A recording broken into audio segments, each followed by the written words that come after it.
iharo-ini nigetha tukorwo tukiona mweyonje uyo kana raha ya kwigarika kuria iharo-ini na ati timu ya Nyarari ya Aria marithi wa miaka 20 Rising Starlets nimambikite Kwambika Mehariria maumya wa ira iharo-ini gia Kasarani Annex mbere ya Mbitika yao Ikereka ria Gatatu Guthaka cia Kumatha Tigiti wa Guthaka Mbitika cia Kimabururi. Timu ino Itanyiitwo Guthiie Mwena wa Cameroon Umuthi mbere ya Mbitika yao ya mbere Umuthi wa Juma Muthi Kiharo-ini kia Ahmadou kuria Ahidjo. Ketomo kila ripoti ino.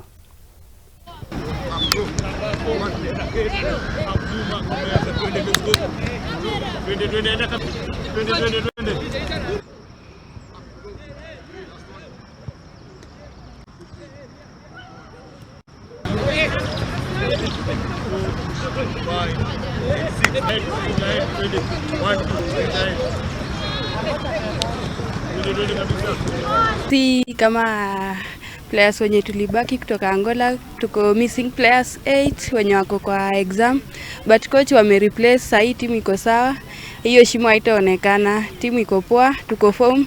Hata leo friendly yetu tunapocheza tunaenda kucheza na bidii ndio tukoe ready, tujue sasa penye kuna weakness coach watarekebisha ndio tukiapproach hiyo Cameroon timu iko poa. Alafu kwa wenye wako exam tunawahakikishia wakimaliza watakuja kutujoin tukienda kubeba World Cup. Si vile tunaenda Cameroon tunajua wako poa, tungoja pia sisi tunaenda huko na tunawahitaji. Tukienda huko tunatarajia kuletea Kenyans results poa, watafurahia. Hadi wenye wako exam wenye hawako squad pia watafurahia na watakuja kutujoin tukibeba World Cup. Wiki tunaweza ambia mafans tukikuja home hadi tukiwa away watufuatilie, watu support na hatutawaangusha, tutawaletea result. Team iko ready, players wame gel, not so much, hatujakuwa na siku mingi, but players wame gel and ready for the match against Cameroon. So far hatuna major injury sana kwa major players. Tuko na minor injury but tume release some players, plus tumebaki nao wako good to go.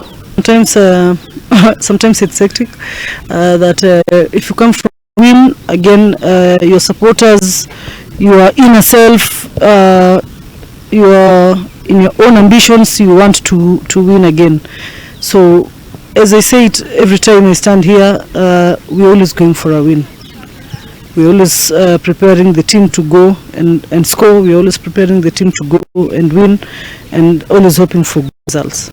The absence of the 8 players sitting for their KCSE, it is felt obviously, but not much felt. We have good replacements. I believe we got good replacements. We have a lot of talent in the country, and we went for the rest who did not make it in the first call-up, or who could not make it because of a few things. And we've made them ready. The biggest job that we've done is making sure that they gel, because they understand what we want already. They are good footballers technically, and they understanding our tactical. You'll see maybe their tactical display well understood. So the biggest challenge has been gelling the players and getting the right combination. But we are very grateful that the country and football lovers are pushing us and rooting for us. It is a good thing. We are going to give a good show in Cameroon.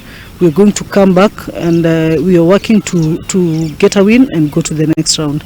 So I'll urge the fans in our next round, please show up for the girls, come cheer us.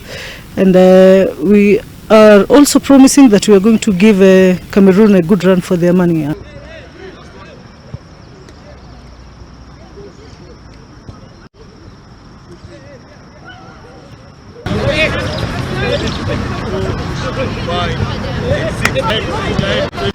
One,